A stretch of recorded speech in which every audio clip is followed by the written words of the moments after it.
Good evening, ladies and gentlemen, and welcome to the Online Darts Fallout Bar as we reach the end of day 2 of the 2026 Winmau World Masters. Dan Simpson here, joining you from up in Teesside, and I am joined from all the way across the other side of the United Kingdom, our Welsh correspondent, Carwyn Evans.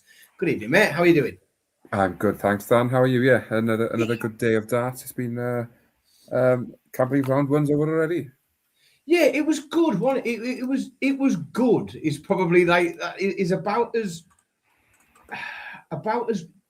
well as we can describe it. It was a solid day of darts. There wasn't really any big stories came out today. I felt I missed out a little bit, obviously, yesterday with you guys on the opening show because we did get a bit of a shock. But no, it was a nice, solid day of darts, I thought, or an evening of darts. Anyway, we're busy in the chat room already. Lots of the regulars in. Shelty's in, Be Kind Rewind's in, Joel's in as well, Emma is in. So we're already getting busy in the chat room. If you are watching along, make sure that you like and subscribe to the channel. If you do, that means you can get involved in the chat room. So a bit later in the show, when we come to doing some predictions for tomorrow and we have a little chat and a bit of banter, you can get involved in the chat room as well. In fact, let's put the comments on. We can stick the comments on the screen from the chat room. Where I'm going to start, because I wasn't here yesterday, Carwyn. So apologies to both you and everybody in the chat room if you've already covered it. But just for my own self-indulgence, I want to just ask you and get a bit of a feel for what you're thinking about this production, this new production that we're getting. We're watching darts on ITV, but it isn't what we're used to seeing. We've got a very, very different presentation. Everything right down to camera angles, the way that people are talking. We've got people stood at screens they haven't been before, and we've got a really interesting set of new commentary pairings, and the whole team's different. And so what are you making of it so far? What do you think? Well, I'll start at the end, commentary, and then I'll work back to everything else. Good. I never thought I'd be sitting here saying Wade Mardell and Chris Mason are the commentary pair I never knew I needed in my life. Oh, it's so good, isn't it? It's so good. As in, you can sort of sense both are trying to be the numero uno, trying to outwit each other, but it works. It adds to the value. And I feel sometimes if the game hasn't been great that they're commentating on, them in commentary just gives you that lift you need and just elevates a bang average game. And I'm all for it. As a production, I love it. I think, and this isn't disrespect to any of the old ITV crew, but it did feel like it had gone a bit stale. It did feel they went from one event to another and nothing changed. And it just, I watched it because I love watching darts on telly, and it's there. I feel like now with what they've done this weekend, it sort of raises the bar. And I think it's almost going to have to push Sky to sort of jazz theirs up a bit as well, to sort of keep that superiority, I guess, of broadcasting darts. But yeah, I see a few people mentioning the scoreboard. It is a bit Formula One-esque maybe, but you know what, as in, well, I can sort of cope with it. I have an observation because we have they got in really quickly. So Be Kind Rewind is in there, Joe's in there. We've got Jim. So we've got now. This is my theory, and this is a little bit of market research I've done over since we've had these ITV events. Right, we know that here on this channel we are obsessed with darts. We watch more darts than anybody else, and the only people around really that watch more darts than us are the people in our chat room. This is the home of these are the purists of darts. And generally the view seems to be quite negative. What I have, my little bit of quite tight market research, speaking to colleagues, friends, my wife, children, people who maybe aren't as into darts as we are, the total hardcore darts fans, as Malachy says, I think the response from them has been very, very positive.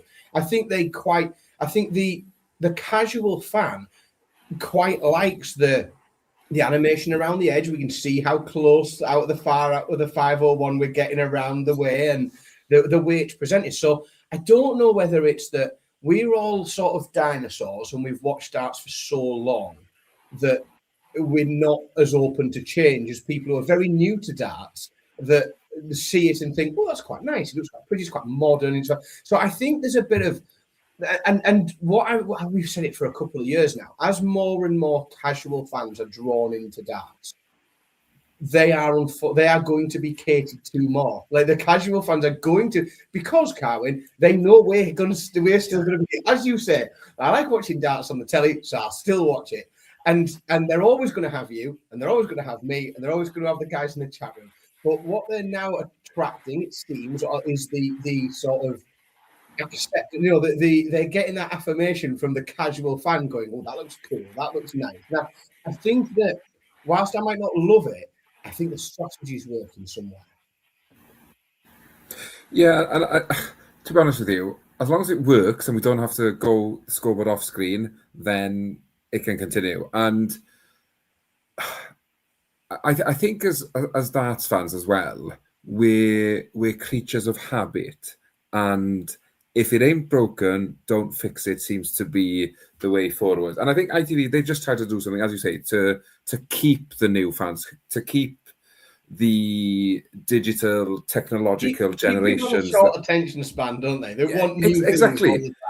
And if there's a little red mark moving every 3 seconds, then it just keeps their attention, doesn't it? So yeah, absolutely.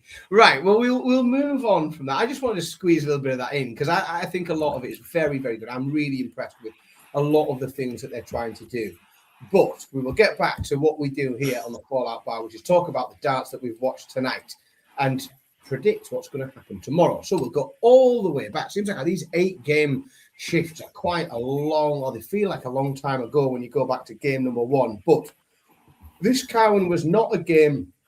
Thankfully, I didn't include this game on my ACCA. I bottled this one tonight because I thought it was going to go the other way. And what I thought was either going to be a Martin Schindler win or a very close game ended up a superb performance and a very comfortable win for Luke Woodhouse. And he's shown us yet again that he is not messing around with his drive up that ranking ladder and up to the top of the world of darts, is he? Luke Woodhouse is continues to be here to play.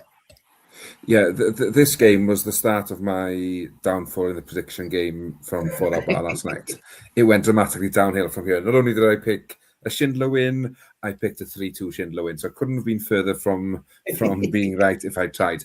No, and I think I may have done Luke Woodhouse a bit of a disservice last night because, yes, he's got this game in him. I don't know. For some reason, I didn't think he'd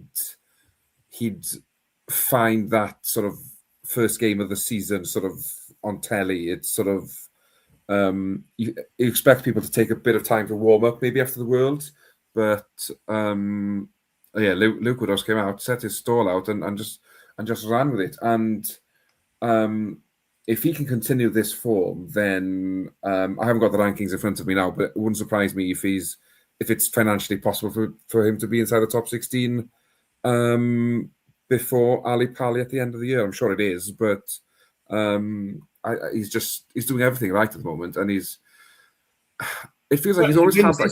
If he wins this, he's in the top 16. Wow, is that close? Well, I mean, if he makes a final here, he will end up. So at the minute, Ross Smith is in 16th spot on 457. And if Luke Woodhouse makes a final and gets beat in the final, he's on 433,000. Right. So he's making an absolute charge at that real top end of the game, I think, at the minute.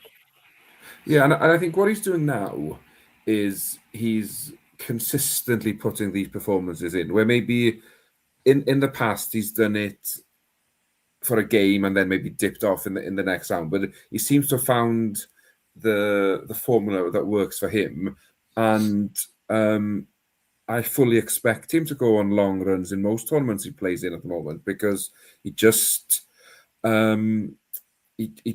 seems to have gears that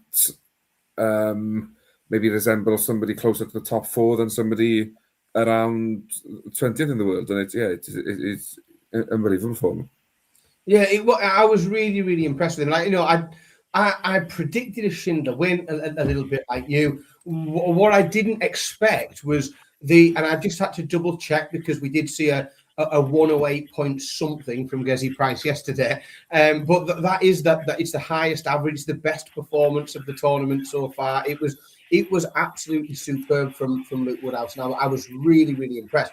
I do think before we move on that Schindler, he's established himself as as the German number 1. He is in that top 16. He's in 15th spot at the minute. But, like we say there, Luke Woodhouse is making a charge up there. We look at the players that are maybe perhaps closing him down. Damon Heta is outside of the top 16. And it's going to be a tough year, I think, for Martin Schindler to maintain that, isn't it? And this isn't the start he would have wanted. No, and it almost feels like becoming German number 1 is a curse, because we saw Max Hopp become German number 1, lost his tour card. Clemens became German number 1. Forgot how to play darts. Yeah, and Schindler, Schindler seems to be sort of following on trend. But yeah, it's a big year for him, and I think there's a sort of a big group of players from about 12th, 13th to about 25, 26, and then they'll all know they'll be in that sort of battle to try and get in the top 16 and maintain their place in the top 16. And Schindler, yes, he's there now, but sometimes it's easier looking from the outside in than being in the top 16 and looking out. There's more pressure to stay up there, really. But yeah, I'll see. I hope he does it. I like Schindler. I think he's a likable character, and obviously the German fans are well, I say the better voice. They boo as well, don't they? But they're in good spirits where there's a German involved. When they whistle, and then yeah, they're generally not keen on people called Luke either. And this tonight, for some reason, I don't know why. Tonight won't have done that any good at all, will it? They're going to be very anti-Luke, I think, when we go to Germany. Oh yeah. There's 3 of them now on the list. Absolutely, three on the shit list. Game number 2 tonight, and so this one. I didn't quite predict. I did think Ross Smith would come through it, but Jimmy Van Schie, we've heard his name talked. He was talked about an awful lot in the run into Q School. He played amazingly at Q School. He blitzed through that qualifier the other day, and we've heard his name talked an awful lot. Is this the moment that really things got serious for Jimmy Van Schie, and he realised? Actually, it's really hard, when you're playing these top players on the TV that have done it a lot, and he just didn't quite get going, did he? Ross Smith just kept him at arm's length. Yeah, and fair enough. When I saw this draw, I actually thought Jimmy would have been happier with it than Ross Smith. Agreed. Just because, as you say, he played well in Q School, he played well in the WDF before Christmas. As in, he was coming in if he won his tour card, he'd be coming in with good form. He'd be in a strong position to have a real push. But yeah, he soon realised that mid-90s doesn't always make the cut. And yeah, Ross Smith, just that experience behind him to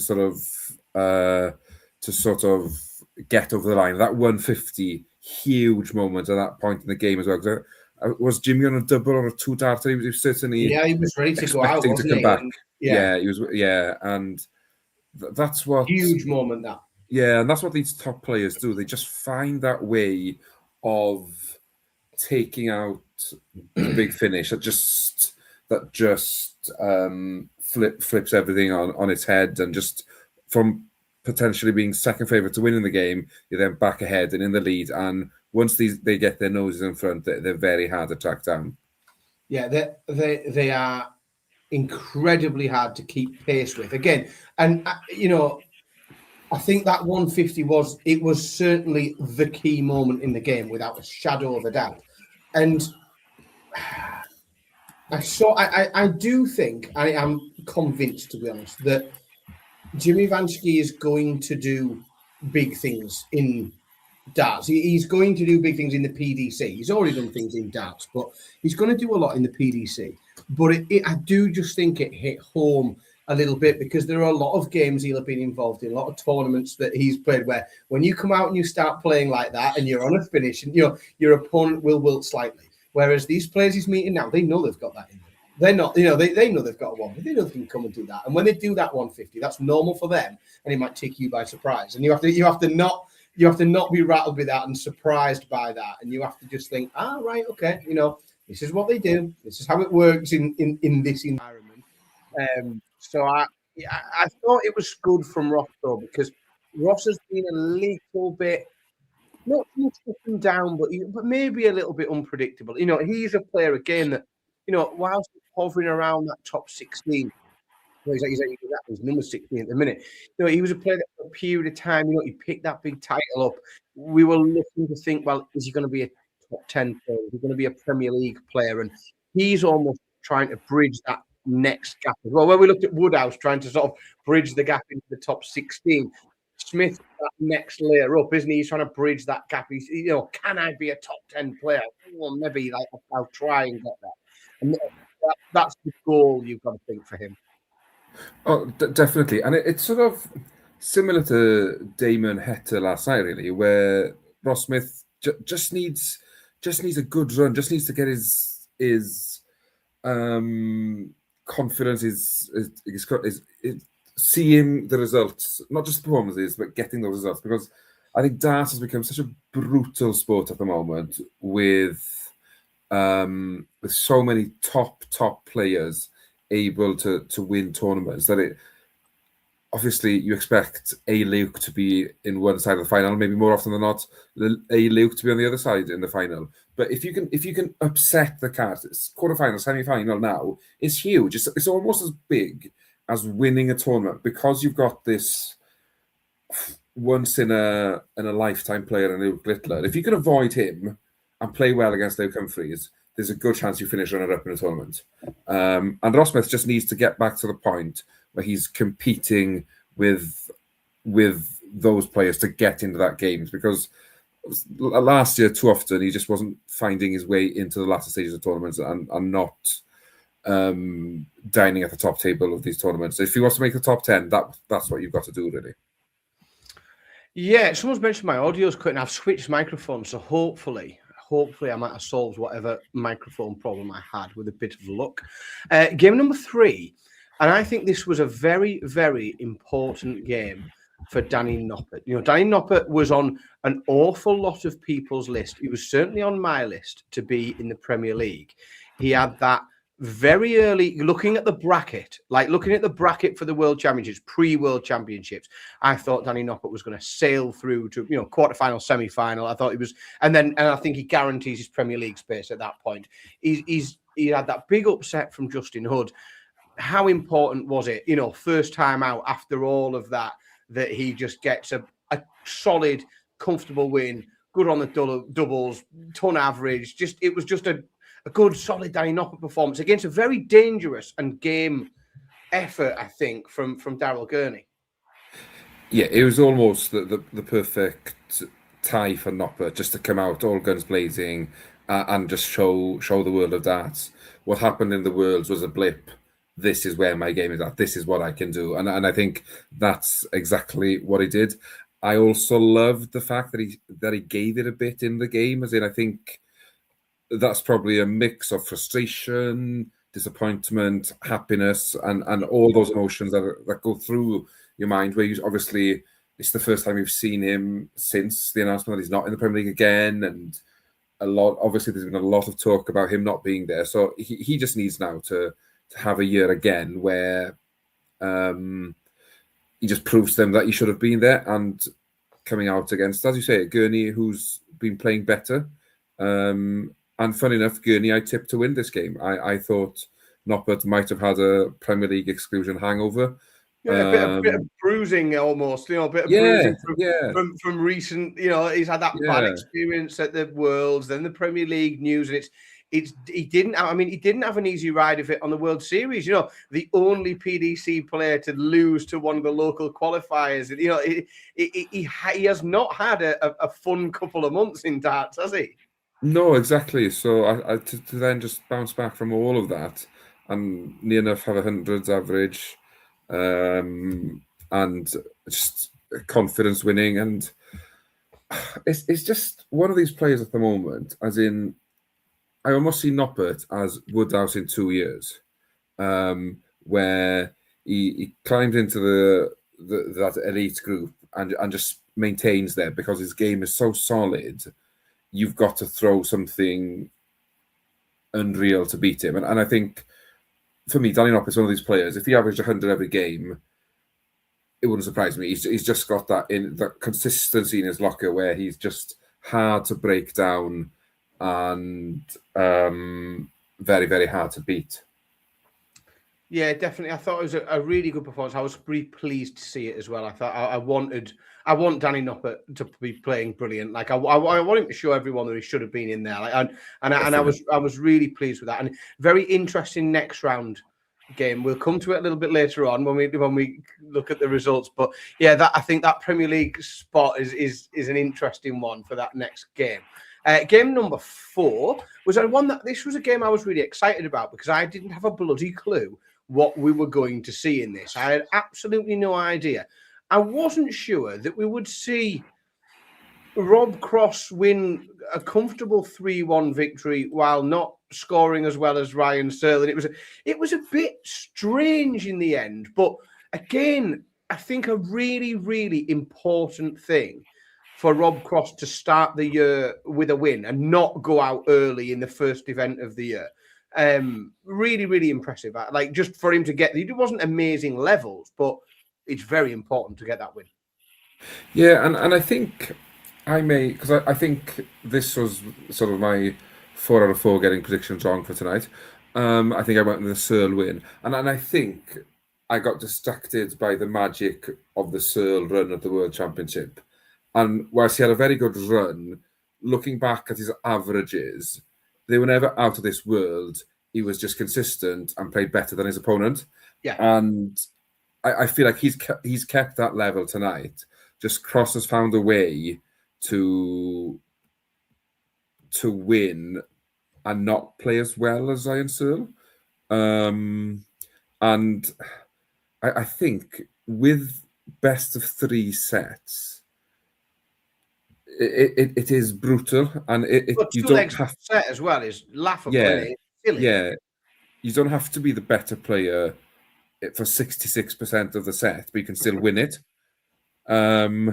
It's insane, and yeah. Well, I think this result at the end of the year, we look back at this result and think, oh, okay, maybe the rankings aren't what they should be, because. Not saying that Searle doesn't deserve to be where he is, but I don't think Cross. I think Cross is a much better player than his current ranking suggests, and I expect a big year for Cross this year. I think he sort of had a 2025 to forget, and he just needs to start the year well, and beating somebody above him in the rankings obviously just gives you that confidence and reassurance, I guess, that you can mix it with the big boys. No, I agree so much, and we've seen Cross have a rough year, and when we look at some of the other top tier players who've had a rough year, 18 months, and I think Cross did a very good job, almost to sort of arrest some of that slide down the ranking, because the amount of top tier players that aren't even at this event, players who've won the biggest of big trophies, former world champions in Peter Wright and Michael Smith, who aren't here. And then we've got the likes of, Joe Cullen, Dimitri van den Berg, huge major winners, Premier League stars, and then not even at this event. And Rob Cross, I think, has been on he's had similar struggles in terms of levels of form and dropping off and not, but he's just managing to arrest that fall and keep himself close enough up the rankings so that he's still playing in everything. And then when he's turning up, he's winning games, and he's keeping a lot tighter control of that bad run of form than we've seen a lot of the other big name players that have slipped a bit have done. And yeah, I'm interested to see what 20. I'm not sort of excited yet. I need to see a bit more, but I'm interested to see what 2025 brings for Rob Cross. Game number 5. This was a funny one because I thought this one, it sort of at the very beginning, the first set when Connor Scott took the first set against Josh Rock, I thought we are in for a game here, and I thought we are really in for a game, and this is going to be majestic. And then we just had that combination of Josh Rock finding a bit of an extra gear and Connor Scott just dropping off a little bit, and it just happened at the same time, didn't it? And that distance, it's such a short format, and these sets get away so quickly that it just seemed that Connor Scott almost blinked and took his eye off the ball, and then the next thing you know, the game was over. Yeah, this game followed the pattern of Clayton, Aspinall's, and Van Veen's last night, in the fact that the non-seeded player wins the first set, and then they're sort of in a position where they don't expect to be, and the seed wakes up and finds that extra gear to sort of get them through. And I think that's what Rock did, and I feel like he's come on so much with his temperament and panic, and or lack of panic, I should say. And he doesn't rush. He knows when to rush his throw, but he also knows when to take a second when a dart is extra important. And I think that's what I really like about Rock, and I think why he will be at the top of the game for a long time is that he's got the balance right in the way he plays the game. And it was a good contest, actually. I think two players here who are going to be probably mixing it together for years, hopefully. And I expect a few more battles. I fully expect Scott to climb the rankings, and he'll be up there, closer to the top 16 if not in it. Yeah, he is still just suffering a bit at the minute as he works his way up those rankings. He's still suffering a little bit from the old seeding problems, isn't he? Because he seems to perpetually be drawn and have to play the best players in the world very, very early, and it just seems a bit unfair, because you look at lots of the other players he could have played, and you think, well, he'd have beat him, but he does keep just finding himself having to play those incredibly tough games. But a great start to the tournament for Josh Rock, who could go on and do something amazing this weekend. I think very, very interesting second round game. We know that little stable of players managed by Rab Bain it's quite small and it's very, very tight. They are very, very close to each other, very good friends, and you've got that little foursome of Rob Cross and Josh Rock and Scott Williams and a great friend of the channel and the show, John O'Shea. The four of them are very close, and that's going to be a really interesting second round match between Rob Cross and Josh Rock, because they are very good. They know each other incredibly well. I think the game will be played in brilliant spirits because they're both very good lads. But yeah, really interesting. I think next round game. I'll actually look forward to that when we get to predictions. The game number 6. Now, you were in our little WhatsApp group, and I felt like the silliest boy in the world, because on my little darts accumulator this evening, which did end up being successful. It's about the first one I've landed on every element of in a very long time. Do gamble responsibly if you do like to have a little 50 pence here and there, but out of sheer greed, there's no rational reason to add a 1 to 12 shot into an accumulator. It's absurd and it's just greedy. But I was shitting myself halfway through this because it just, And this is, we nearly had, you know, we say that this format is chaotic and these very short sets. Set play is chaotic anyway. When you only make it 2 legs per set, it's bonkers. But it looked so easy at first. You know, it looked really, really easy in that opening set. And Luke Littler was a million miles ahead of Mike De Decker. And then it looked a complete breeze in the second. And then all of a sudden, we thought, this is not going to plan. And again, like we said, you know, things happen at the same time. And Luke Littler dropped off at the exact same time Mike De Decker goes up. And if you can do that in this format, in this first round, it happens almost immediately. And within minutes, Mike De Decker had a match start. And yeah. He is through by the skin of his teeth, the young lad, isn't he?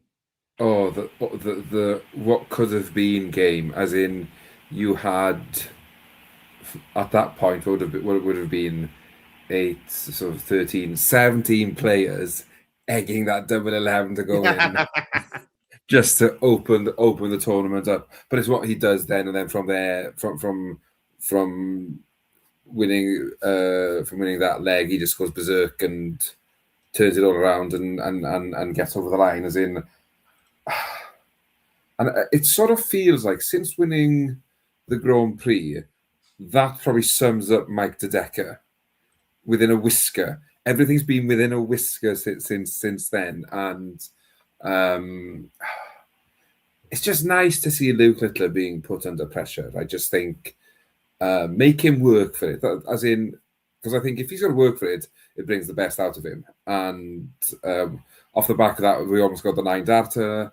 And then he sort of, he crawls over the line. But that's why he's such a bloody good player, is because when he's right up against it, and there must have been a bit of panic at that point because it was out of his hands, he just finds a way and takes control. And I don't want to bang on again this year about how he's only 18, but to have that just it's a temperament mentality, isn't it? It's and it's so many, you know, to survive a match start and then go and average 107 in the set after, and then you know what that must do to your opponent. You know, like if you are Mike De Decker in that situation, you think, "Geez, I nearly had him," and then he's getting better, and then you can't keep pace, and then you don't get a dart at a double because he's scoring so high, and it does seem like, you know, commenting there, like everybody else panics and chokes, lose panic and wins, you know, and it does, you know, we watched that match play win,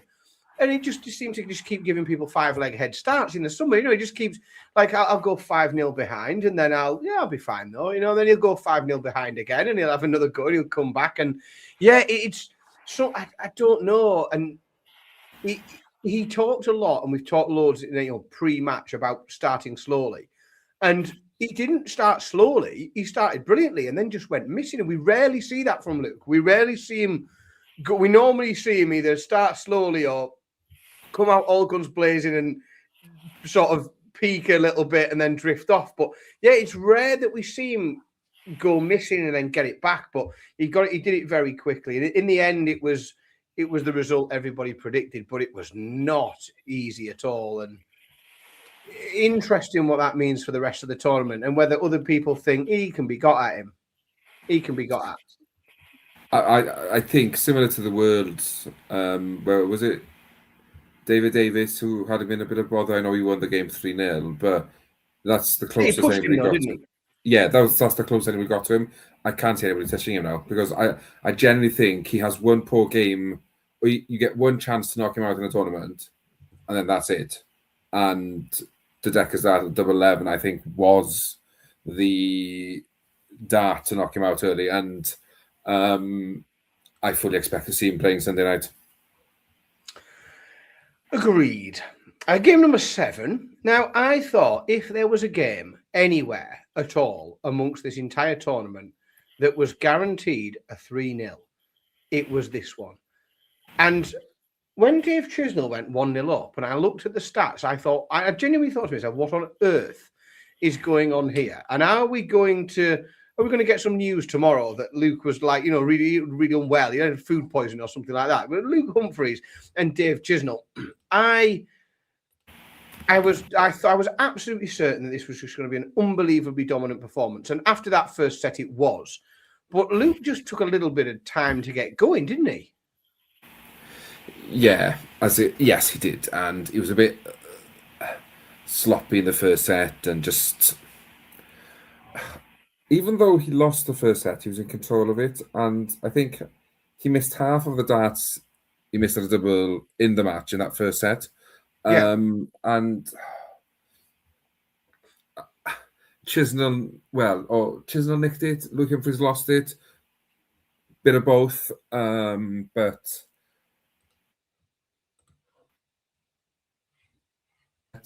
watch out. They're going to wake up and they're going to do it in style. Because from that first set on, Luke Humphries went, right, you've had your chance, Chiz. Sorry, mate. Chizzy, game over. I'm running away with this now. And boys, he did run away with it. And 3-1 flatters Chisnell, really, doesn't it? Oh, my God. Yeah.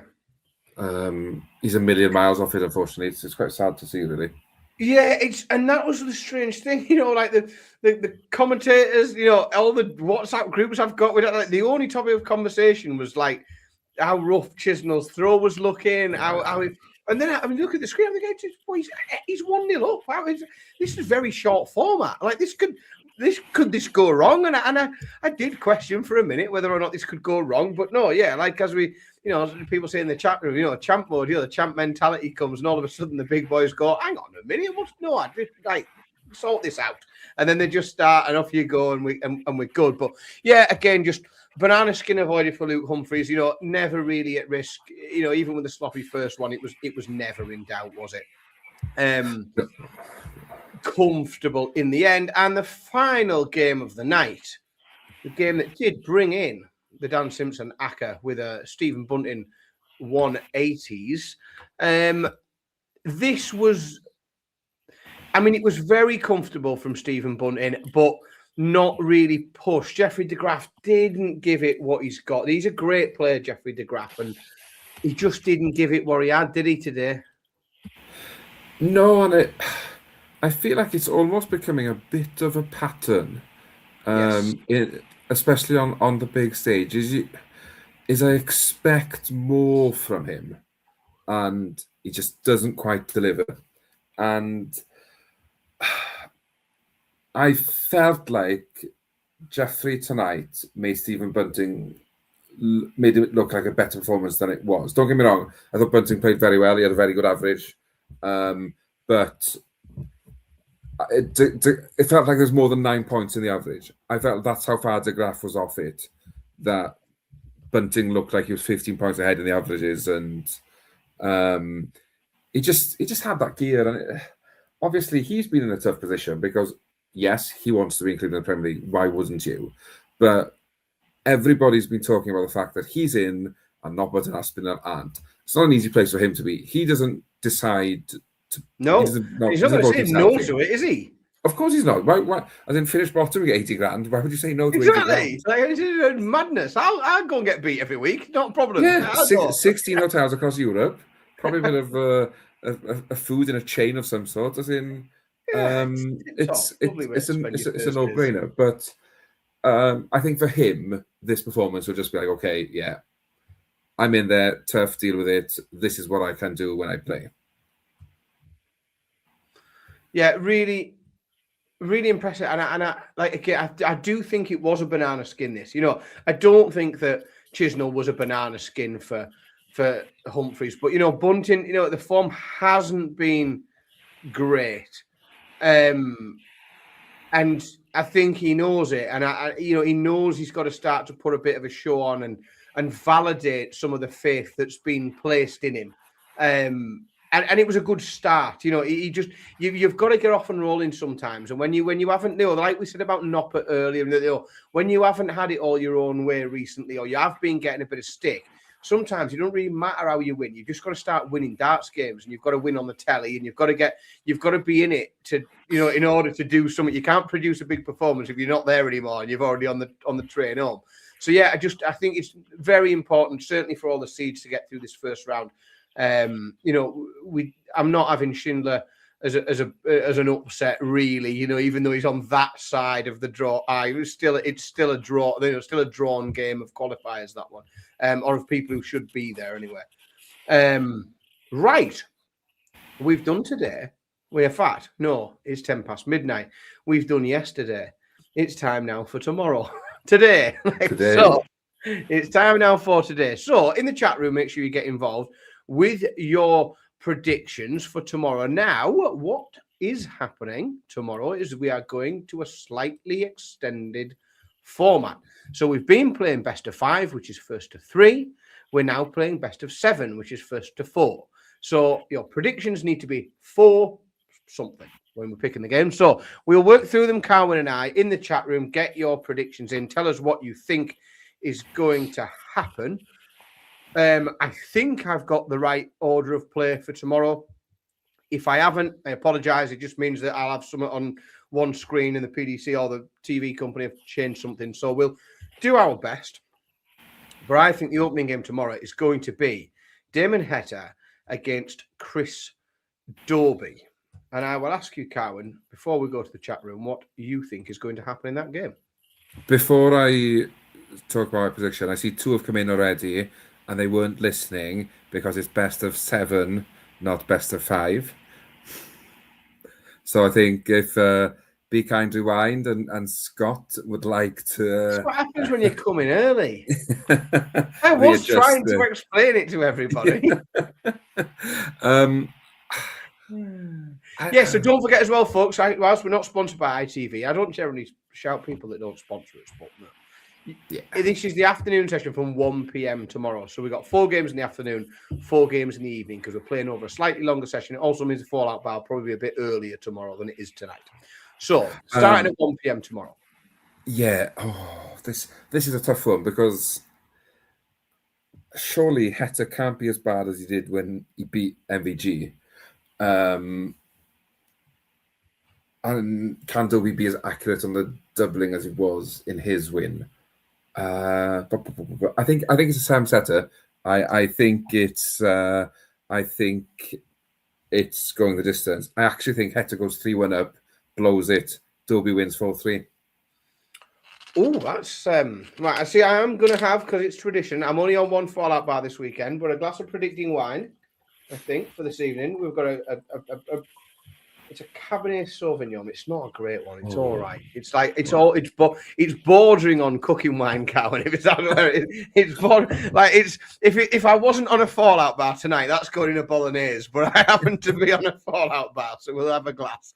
But you always know that's how far down the rack you've gone when you're getting to the. That is exactly. That's when I know I need to start to restock the rack. When it gets to a Fallout Bar and I'm drinking the bolognese wine, we know that we're in trouble. Do you know what? Right, he's bruised me so many times in my predictions as Chris Dobey, and I used to just predict him to win everything, and it wasn't happening ever. But I thought that I didn't think he'd beat Watamena. Like I thought it was a horrible, horrible first round draw, and I thought that he would really struggle to hit the doubles again. I thought it was awful, and he looked so comfortable and so composed, and the doubles flew lovely. And I think Damon Heta is struggling a bit, and Dobey has been, but I'm literally just going on like recent form. I think Dobey will come in with more form than Heta will, and he'll play better straight away, and I think he'll get ahead and keep him there. So I think it's a 4-2 Dobey tomorrow. In the chat room, first one with an actual prediction with the right amount of numbers on, I think, was Malachi, who had Heta winning 4-3. Bob has gone Dobey 4-2. He's correct, by the way. Be Kind Rewind has gone 4-1 Dobey. Spoonie's got Dobie 4-1 as well. Scott McLaughlin's got Heta winning 4-3. Oh, incorrect. Jim Freighter's got Heta winning 4-2. I think everybody else is just giving me stick for drinking shit wine, I think. Fine. Right. It's the easiest thing to give me stick for. Right. Game number 2 tomorrow. And this is it's a brilliant game for darts fans. It's a horrible game, I think, for either player. It's not what either of them want in a second round of a TV tournament. But Gary Anderson plays James Wade. What do you think is going to happen here?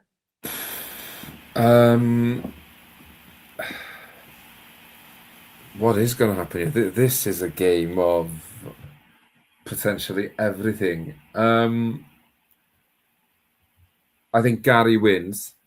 I just think, as I mentioned last night, he's got that hunger back. He's got that bite back. He wants to win. He's desperate to sort of go. Not desperate to go far, but he looks like a player who's got the game in him to go far. I don't think Wade will be able to keep up with his scoring. Wade will obviously win sets because it's James Wade. He'll find himself on 121 a couple of times, and he'll take that out to win sets. I think Anderson wins 4-2. Oh, I'm gonna disagree, and because you're right. Anderson should outscore Wade. Like, that's how darts games should go. Wade wins in different ways. But Wade managed to find over 102.5 in that first round. I think he's so fired up by the completely unacceptable, in my book, exclusion from the Premier League for James Wade. That he's just good. I think he's incredibly motivated. And I just think this format suits him so well. It doesn't make sense that he's never won a world championship because the form, doing the right things, just being able to just clinically take a 3-dart checkout that takes a set, like, is just, it's James Wade. So I'm going to go 3-2. Sorry, no. Best of 7. Sorry, no. I knew it was 1. Yeah, 4-3. B1 by 1.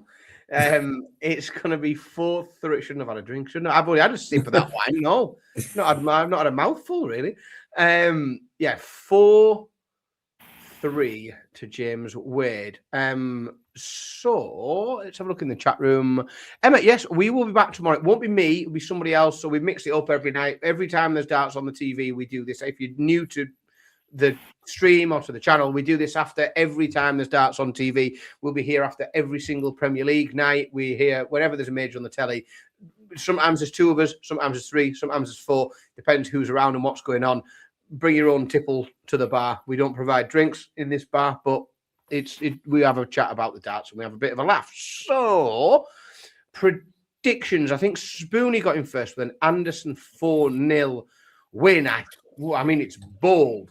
It's bold. Be Kind Rewind has gone Ando winning 4-3. Jim has gone Ando 4-0. A lot of 4-0 like Gary Anderson. This is the James Wade disrespect in the chat room is outrageous tonight. Bob has gone Gary winning 4-3, but more realistic. Scott has agreed with me. He's gone Wade winning 4-3. Golden Knights, Gary winning 4-3. I think we've got Infinite. Everything else is just a bit of banter. Game number 3, afternoon session tomorrow. And again, like 2 players that must have looked at this draw and just think, what? Why? That's not fair. Second round. So, second round, Jan van Veen and Nathan Aspinall. Now, I won't put you on the spot here, Carwin, because I'll have to take one on the chin here because I'm stuck between what I actually think is going to happen tomorrow and the very solid, assertive prediction that I made on the live lounge on Monday night, which was that in my desperation for chaos, the most Nathan Aspinall thing in the world would be to be excluded from the Premier League and then win the Masters, wouldn't it? Of course it would. And the old Premier League selection tournament, you just go and win that. And I've predicted Nathan Aspinall to win this tournament. Whereas, but then I don't feel quite the same about this individual match, which I know is very silly. It's not, but I have to stick. I have to stick with what I thought would happen. So I'm going to stick with Nathan Aspinall winning 4-3. Now you can be sensitive. I'll start by saying it's crazy that this game's on in the afternoon. Don't get me started. I mean, Wade and Gary Anderson on the afternoon. Like, it's madness. To be fair, and this is no disrespect to Het and Dobie, that's probably the only afternoon tie you've got out of the 8. Obviously, the 4th tie of the afternoon, I'm very biased, and that should definitely be the highlight of the night. But there's an obvious reason why I'm saying that. Yeah, I tend to think that you could maybe sneak Bunting Noppert into an afternoon session. Potentially, yeah. But again, that's maybe just being a little bit unfair. Yeah. But this game, I feel like if your prediction is of Aspinall winning, he's going to have to come out of the blocks and race in front. I think what we saw from Van Veen last night, well, Thursday night as it was, is that he does like to take a bit of time to warm up. I think the difference between the Aspinall and Ryan Joyce is I feel like Aspinall could go on a longer run if Van Veen's not at the races. But I don't know. I just think Van Veen's game at the moment is... I can't believe I'm even thinking that it's too strong for the Aspinall, because Aspinall's bloody world class. It's a shambolic way of thinking. These games are a nightmare to predict. For a second round is ridiculous. This is what we toil over in semi-finals, isn't it? Yeah. This is the prediction you do the night before the final session. I think Van Veen to win 4-2, I think. But I don't know. Could be anything. I give up. Right. In the chat room, let's go through a few of these. Malachi's got Jan winning 4-3. Spoonie's got Aspinall winning 4-3. I think everyone's got it fairly tight. I think Big Can Rewind has got Shan Van Veen winning 4-3. Bob's got Shan winning as well 4-2. Jim's got a strong Shan Van Veen win 4-1. Lots of Van Veen predictions. Scott McLaughlin has got him winning 4-2 as well. But we've got a lot of Asp love. It seems like all the comments are very pro Aspinall, but the actual numeric predictions are all for Jan Van Veen. There's sort of a mixture of heart and head in the chat room. Golden Knights fan has gone 4-3 Van Veen. Now, the final game in the afternoon session. Now, Cowan, I assume over there's a plan. They're going to close all the shops. Are closing it for an hour across the middle of the day. Everyone's going to assemble around the television. It's a big event, I assume, is the Welsh Derby headline in the afternoon session tomorrow, as Johnny Clayton plays Gerwyn Price, and one of them has got to go, sadly. Yeah, the PC World Curries will be full at 4:00 tomorrow of people giving up a half an hour shopping to watch the coverage. But yeah, pressed against the window of the television shop, trying to see. In the retail parks of Wales. Yeah, ignoring your phones from a significant other of half an hour. Oh, it's brilliant. Yeah. Do you know, so what an amazing picture of just all these married couples in Wales, all the women potting around Marks and Spencer's looking for their husbands, who've all just slyly slipped off into Curry's to watch the darts on the telly. Yeah, but you also know that to keep them sweet, they're like, "Is the credit card?" Yeah, there you go. Leave that. I'm busy. I'm watching darts. Well, get yourself something nice. To me, this is the ultimate head versus heart, because in my heart, Clayton wins and West Wales is bouncing. But I feel like at the moment, Price lives in Clayton's head and knows how to beat him. And beat him too often. And I think that pattern continues tomorrow. And I think Price wins 4-1. Oh, well, I mean, that's heavy, but in terms of the result, I am not bold enough to disagree with the Welsh correspondent on the Welsh derby, because we bring in a subject matter expert, and I'm not gonna be for it. But I've just got it almost for every, what he said, for all of the reasons aforementioned. I think it's a 4-2 Gezi Price victory. I don't think we'll quite see the 108 that we saw in the opening round from Gezi. I don't think you'll see a monster average. I think Johnny will keep him honest, because he always does, and he'll get a couple of sets off him. But I just think that Gezi's got a bit more in him at the minute, and I think you're right. I think he's got Clayton's number, and he beats him too often. Yeah. And I'm going to go with a 4-2. Spoonie got in early. He agrees with me. He's got Price winning 4-2. Golden Knights fan as well is the same thing. What else have we got? Malachi has gone Clayton winning 4-3. Oh, Jim is hoping for a 4-4, but he's joking. It's 4-3 to West Wales. He's got Johnny winning. Bob has got Price winning 4-2.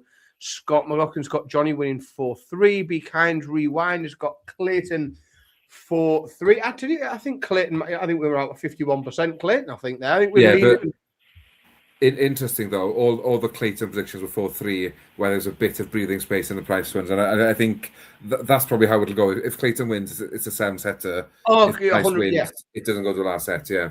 Yeah, Johnny Clayton's not winning 4-1, is he? Like no. in a million years, that's not happening. Right, into the afternoon, into the evening session. And we've got this little stablemate derby, which I think it's quite nice. But I think, again, I don't want to just keep putting it on you first, because this one for me is the only choice I've got to make here, if I'm honest, is whether or not I give Rob Cross a set. I'm going to give him a set, because I think he played well today, and I think that Josh Rock hasn't quite peaked yet in the tournament. I think he's got a bit more to go, and therefore I'm going to go with a 4-1, but I think this is a very comfortable Josh Rock victory over Rob Cross.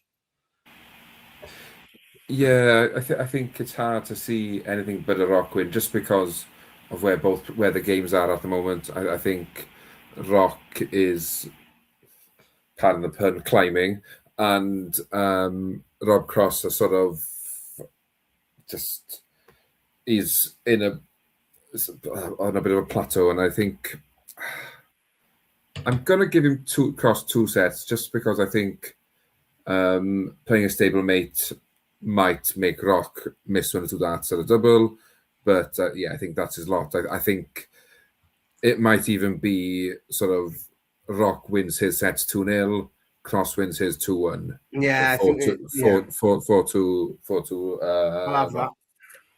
I will have that off you, mate. Right, in the chat room, I think we're going to be pretty heavy. I think I can see down. I think Scott might have just put the... That's good. We've got a bit of a mix. So Golden Knights fans gone Rock winning 4-0. Jim has gone Rock winning 4-2. Malachi's in with a Rock 4-1 victory. Agrees with me. Spoonie Rock as well, 4-1. Be Kind Rewind has got Rock 4-2. And Scott McLaughlin's got Cross winning 4-3. Now, if that happens, if Rob Cross wins tomorrow, I think that's a huge win for Rob Cross. Like, I think, I think that does more for the career of Rob Cross than it takes away from Josh Rock. I think we're going to see him in the Premier League very soon. We know he's on the up. We know he's playing really well. We've got a late one in there from MJJ, Rock winning 4-2.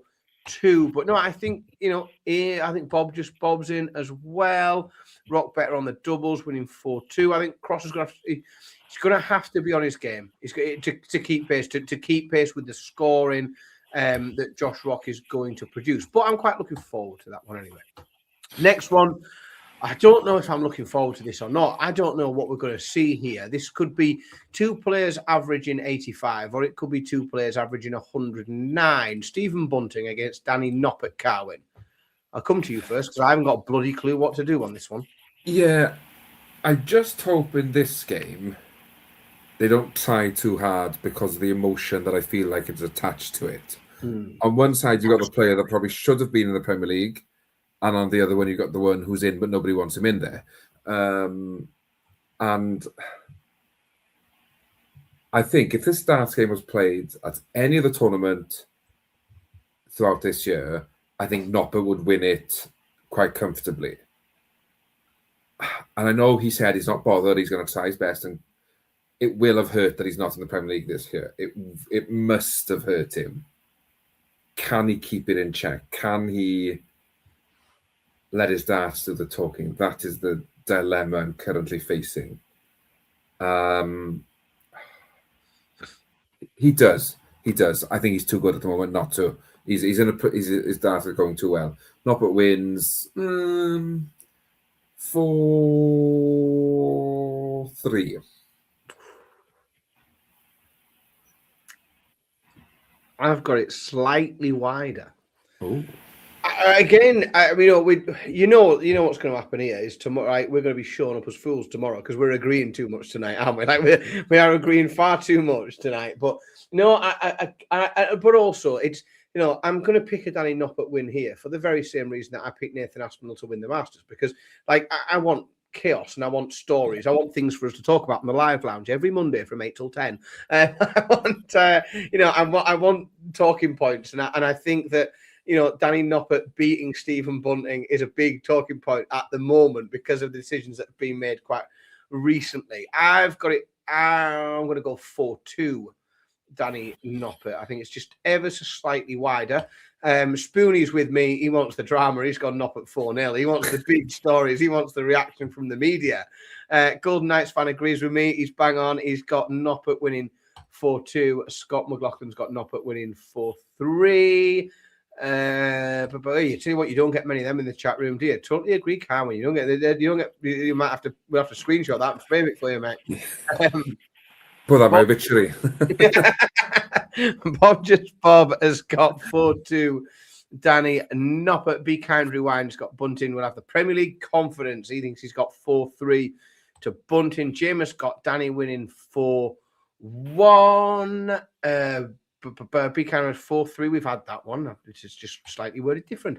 MJJ 4-0. A whitewash for Noppert, a bit of needle and a snubbed handshake. Oh, I imagine. I tell you what, we'll have a good show tomorrow night if we get a bit of that.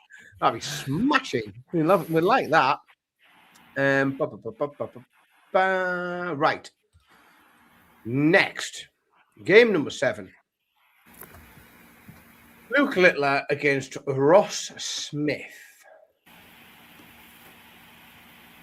You said he was untouchable earlier, Carwin. Yeah. Are you sticking or twisting? I think he wins 4-0. Oh, I think he's had his beat me if you can game, and he's off spell. You think he's off spell this month is about 7 minutes. Yeah, I was gonna say, he had 5 minutes of disaster, and I was sort of impressed with Ross Smith and the way he got through that game, and it was a tough draw for him. And for his sake, I really wished he'd get a slightly easier second round, because I think he needs to go on a bit of a run for his own game.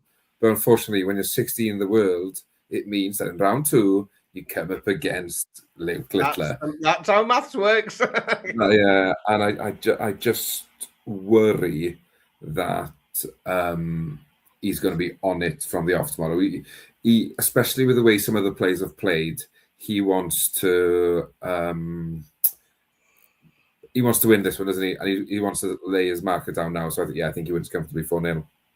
Yeah, I think he's going to be pissed off, to be honest. I think he's going to be pissed off that he came that close to going out in the first round of the tournament. We know he really wants it.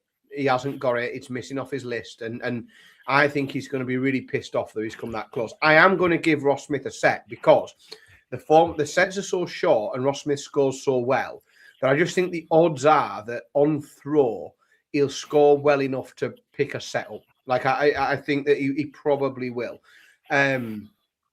Tell you what, there's a lot of. I'm quite enjoying. There's an awful lot of chat in the chat room this evening about who's drinking what in the Fallout bar. We've got people on Lidl's white wheat beer. We've got Bailey's, and we've got a bit of it. We've got some Jack Daniels. The Fallout bar is a proper bar tonight. Everyone has brought. Nobody's fallen out yet, though. They're still in the bar, I think. Yeah, nobody's fallen out. We'll fall out the bar later on. I get up. Yeah, exactly. It's early Friday night. Once I've got through my predicting wine. Right, in the chat room, predictions. Golden Knights fans gone Littler 4-0. I think we're going to get a lot of heavy ones here. We might have a clean sweep. Oh, we haven't. I can see further down. Oh, yeah, I've seen one, yeah. Bob's got Littler 4-1. Spoonie's got Littler 4-0. B. Andrew Wine's got Littler 4-1. He agrees with me. Jim Frater has gone Ross Smith with the upset 4-2. That'll be a big story, interesting show tomorrow if that happens. Scott McLaughlin's got the Nuke winning 4-2. MJJ's got Ross Smith going to sort of Littler 4-1, and he fancies a cheeky 9-darter. Well, we have seen it go close. We've seen it go close today. Who's on what? MJJ's on Vimto. Emma's on gin. I tell you, this is a proper Fallout bar tonight. Yeah. Bring your own tipple. See, it's different on a Friday. See, nobody's up for work in the morning. It's all a bit easier on a Friday. I tell you what kicks my ass is like some World Championships, and we do this on a Tuesday night, and we finish at 1:30 in the morning. I've got to be in a suit and tie at 6. Yeah, it's hard work. That's not good. Getting 12 for that nonsense.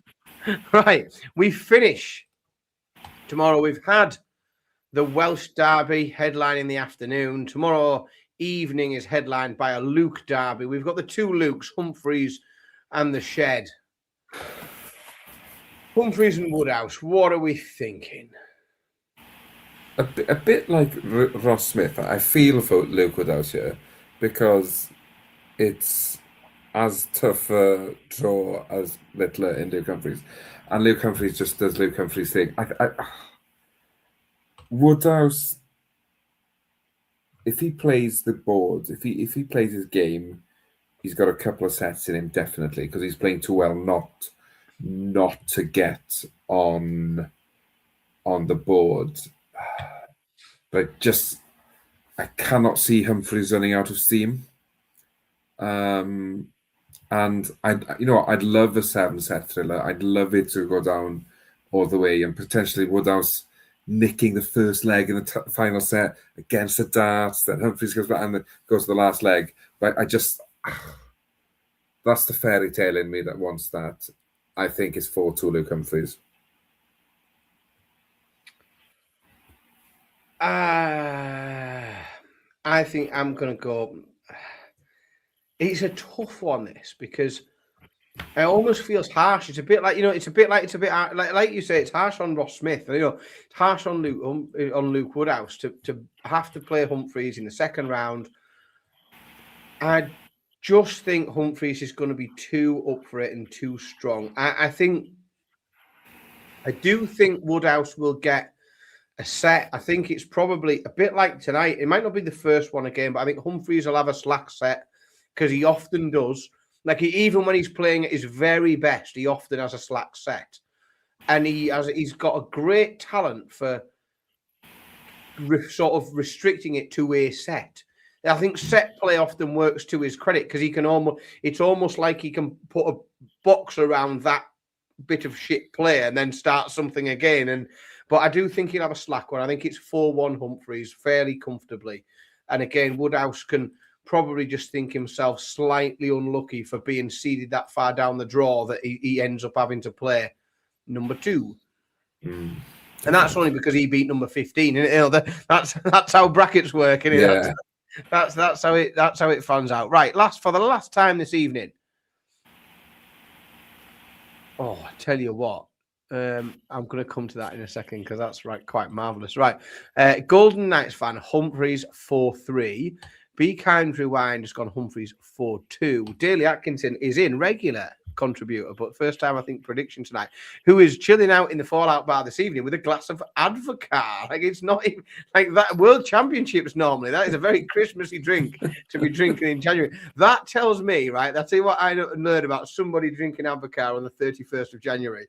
That's someone who is scraping the barrel of the Christmas alcohol, you know, like this is all the stuff we stocked up in with Christmas, like, and all he's got left on the shelf is a bottle of mulled wine. Like, that's all that's left. Once the Advocaat's gone, he's on a mulled wine. He's gone for 2 anyway. MJJ thinks the shed could do it. He's gone for 3 to Woodhouse.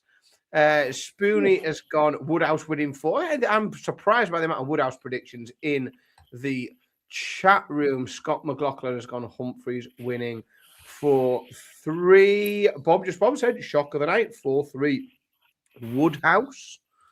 I think that's the last of the predictions in the chat room. We're just having banter about Advocaat now, which is quite marvelous. Absolutely tip top.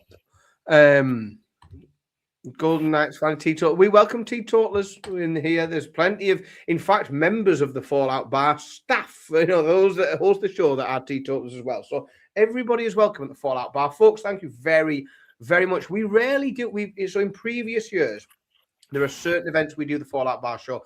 This year, we have committed to doing a Fallout Bar show. We've never done one before for the Masters, but we're going to do every single time there is a major darts show on the telly. We will be here with the Fallout Bar. We will be here for every single Thursday of the Premier League, which means that we're going to be back tomorrow. I won't be here, but Jarlath Eaton will be. Cowan, I think you're here as well. We may have a third member of the team along for the ride also. So it's going to be a busy night tomorrow. We'll also be back on Monday from 8 till 10, as always, live. Well, hang on, Jim. Sorry, did I miss you? I'm sorry, mate. I've just saw you comment. Let me run up. I missed your prediction. I can't see it, mate. Put it back in. Put it back in. I can't see it. I will do it. Just drop it in. I don't know why I can't see it. I'm going to come back to Jim's prediction if he drops it in before I cut off the show. But thank you very much, folks, as always, for joining us. The show isn't very fun with nobody watching. It's just 2 blokes talking about darts. So thank you for getting involved in the chat room. Thank you for all of your predictions. We will be back, as I say, tomorrow for night 3 or day 3 of the 2026 Winmau World Masters Fallout Bar. Thank you very, very much indeed, everybody, and good night.